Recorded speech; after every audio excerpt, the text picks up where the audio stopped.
Hey guys, for today's video ay naisipan nga naming mag-hike. Tara, samahan nyo kami. So ayan, nag-aantay na kami ng tren. Ay hindi pala, inaantay ko pa pala yung partner ko kasi wala pa siya. So habang inaantay ko siya, nag-video-video muna ako sa sarili ko. Ang tagal niya kasing dumating. Charat! Ayan, dumating na siya. Nagkita lang pala kami sa Liking. So from Liking, nagsakay kami ng MTR papuntang Tungchong kasi doon ang sakay ng bus papuntang Tayo na aming iha-hike. Ayan, nakalis na ang bus. Papunta na kami sa destination namin.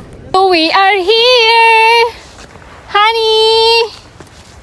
Say hi!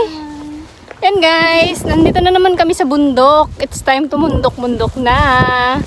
Yan.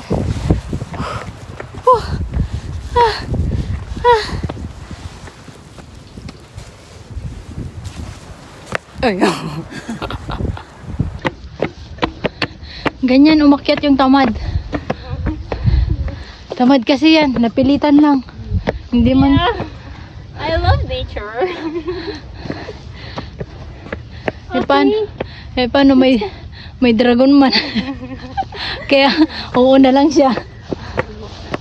Ayan, super ganda ng view. By the way, sa may Tayo Ocean Viewing Point. Ayan po, napakaganda ng place. At talagang bagay lang sa mga hindi ganon mag-hike. Yung mga short hike lang, yung beginner pa lang. Yan, bagay po dyan mag-hike. Yan, napagod ang dalawang inday, kakain muna. Kasi after namin kakain is may gagawin kaming takbo-takbo. Basta napakaganda. Mamaya makikita nyo po yung gagawin namin. Ayan yung view niya, napakaganda po talaga yan. Yan yung pinaka niya, yung parang tulay-tulay lang siya. Straight lang yan. Tapos napakaganda sa taas kasi makikita mo yung paligid niya as in super ganda.